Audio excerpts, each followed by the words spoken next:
ఒక బాధ్యత కలిగిన పౌరులుగా తయారైతే దానివల్ల ఫలితాలు వచ్చేది మనకు వస్తాయి, భావి తరాలకు వస్తాయి, మన పిల్లలకు వస్తాయి.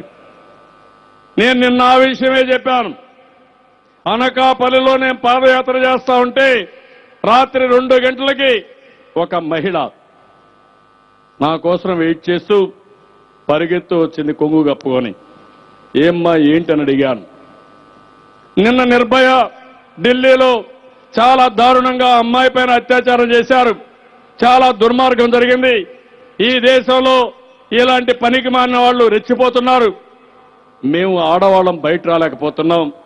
అందంగా ఉంటే బయట వస్తే మా మీద యాసిడ్ దాడి చేయడమో లేకుంటే ఎక్కడన్నా ఒంటరిగా ఉంటే మమ్మల్ని ఈ మారిగా మానభంగాలు చేయడం జరుగుతున్నాయి. మాకు ఏమీ వద్దు సార్, మా మానభంగాన్ని కాపాడండి, మహిళలకు రక్షణ ఇమ్మని రాత్రి 2 గంటలకు ఒక మహిళ అనకాపల్లిలో చెప్పిందంటే, ఢిల్లీలో జరిగిన సంఘటనతో ఆవేదన చెంది అభద్రతాభావంతో చెప్పిందంటే అది సమస్య. అదే నేను ఆలోచిస్తున్నా. ఒక బాధ్యత కలిగిన సమాజం ఉంటే అలాంటి సమస్యలు రావు. దానికి మీరు కూడా ఆలోచించాల్సిన అవసరం ఉంది.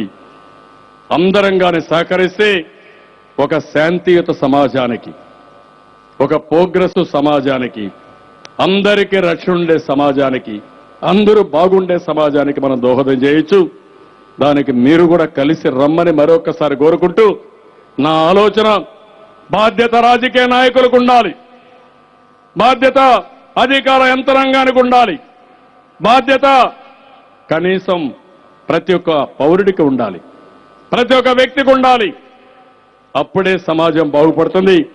దీనికి కూడా మీరు ముందుకు రావాల్సిందిగా మరొక్కసారి కోరుకుంటూ, ఈరోజు మొదటిసారి మనం రెండోసారి నవ నిర్మాణ దీక్ష తీసుకున్నాం. ప్రతి సంవత్సరం తీసుకున్నాం, 30 సంవత్సరాలు తీసుకున్నాం, 50 సంవత్సరాలు తీసుకున్నాం. తెలుగు జాతి ఉన్నంత వరకు మనం ఈ నవ నిర్మాణ దీక్ష తీసుకుని అక్కడి నుంచి కసిని పెంచుకుని కక్షతో జరిగిన అన్యాయానికి పాజిటివ్గా స్పందించి అనునిత్యం కష్టపడదాం, ముందుకు పోదాం.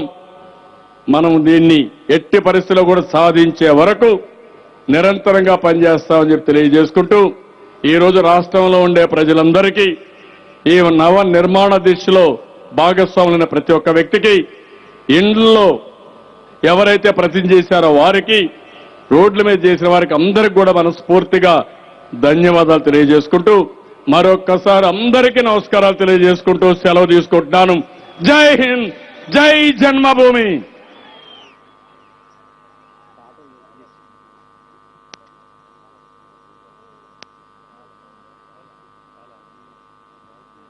మిత్రులారా, ఇప్పుడు నవనిర్మాణ దీక్ష సందర్భంగా రాష్ట్ర సమాచార పౌర సంబంధాల శాఖ రూపొందించినటువంటి పాటల సీడీని గౌరవ ముఖ్యమంత్రి శ్రీ నారా చంద్రబాబు నాయుడు గారు వారిని ఆవిష్కరించవలసిందిగా నేను కోరుతున్నాను.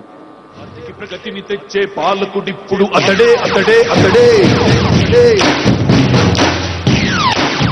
గడ్డం గట్టెక్కించే నాయకుడిప్పుడు ఒకటే ఒకటే ఒకటే జాతికి ప్రగతిని తెచ్చే పాలకుడిప్పుడు అతడే అతడే అతడే.